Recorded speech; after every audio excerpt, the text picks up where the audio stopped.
Sasto Tips Alpha. Hello viewers, আসসালামু আলাইকুম রহমতুল্লাহ। আশা করি ভালো আছেন সবাই।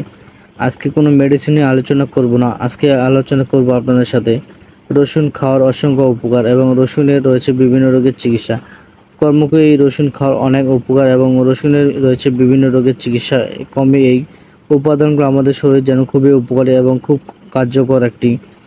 তাছাড়া রসুনে রয়েছে স্যালাইন আনার মতো উপকার, যা আমাদের শরীরে গ্লাসিক অ্যাসিডের পরিমাণ হ্রাস করে। তাই আপনি যদি নিয়ম করে একবার রসুন খান তাহলে আপনি গ্যাস্ট্রিক অ্যাসিডের বিভিন্ন দিক থেকে মুক্ত হতে পারেন। আজকে এই ভিডিওতে জানতে পারবেন যে রসুন খাওয়া সঠিক নিয়ম বা রসুন কী কী উপকারিতা রয়েছে।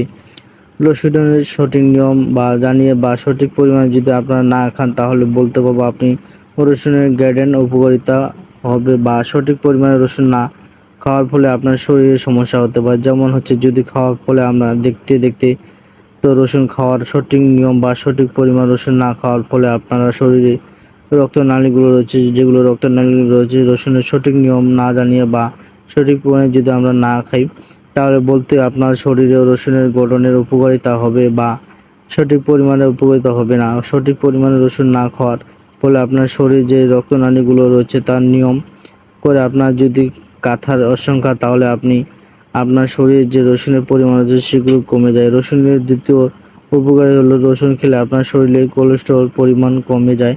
আর কোলেস্টেরল কমলে আপনার শরীরে চর্বি যাতে পরিরক্ত করে আর আমাদের শরীরে যে রক্তনালীগুলো আছে আমাদের শরীরে রক্তনালীগুলো রয়েছে কোলেস্টেরল পরিমাণ কমে যায়। যাদের রক্তচাপ যে রয়েছে সমস্যাগুলো হয়, যেমন প্রেসার, মুখে চিন্তা, বুকে ব্যথা ইত্যাদি রোগ থেকে মুক্ত করে। সুতরাং আপনার হৃদরোগ বা হার্টের সুস্থ রাখতে প্রতিদিন খাদ্য গায়ে বা কথার এই সংজ্ঞা। রসুনের তৃতীয় উপকারিতা হলো রসুন আমাদের শরীরে অ্যান্টিবায়োটিকের মতো কাজ করে, কারণ রসুনে রয়েছে অ্যান্টিবায়োটিক্যাল বা অ্যান্টিভাইরাল অ্যাক্টিভিটি। এই অ্যান্টিবায়োটিক বা অ্যান্টিভাইরাল অ্যাক্টিভিটি কী করে আপনার শরীরে রোগ জীবাণু ঢুকলে বা এটা সহজে মেরে ফেলে। রসুনের যেসব অ্যান্টিভাইরাল অ্যাক্টিভিটি এটা আমাদের শরীরে কী হয়, যদি সর্দি কাশি যদি হয় এটা সহজে মেরে ফেলে। রসুনের যে অ্যান্টিবায়োটিকগুলো রয়েছে আপনি কি করে তাছাড়া রয়েছে এক জোড়া চপাচর। এই চপাচরে আমাদের শরীরের মধ্যে পিসি রয়েছে। তাছাড়া হচ্ছে এক জোড়া চপাচর আমাদের শরীরের দিকে দের করে দেয়। রসুনের পদের মধ্যে রসুনের খেলে প্রচুর গ্যাস্ট্রিকের মাত্রা বেড়ে। আর এই গ্যাস্ট্রন হলো গ্যাস্ট্রোবসের যাদের গ্যাস্ট্রেশনের হরমোন লেভেল কম রয়েছে বা যাদের জনগতা রয়েছে তারা এই প্রতি নিয়মে কাতর রসুন খেলে আপনার জনগতা খুবই বাড়ে। রসুন খেলে কতটা হালকা বেরিয়ে নেয়। রসুনের এই আপনার হালকা কুচি কুচি করে কেটে কেটে 10 মিনিট রাখা বলে এগুলো সব কিছু হয়। তাছাড়া রসুন খেলে একটি কতরসটা হতে পারে, পেটে খুব সমস্যা হবে। আশা করি রসুন খেলে একটা বিস্তারিত জানাবো।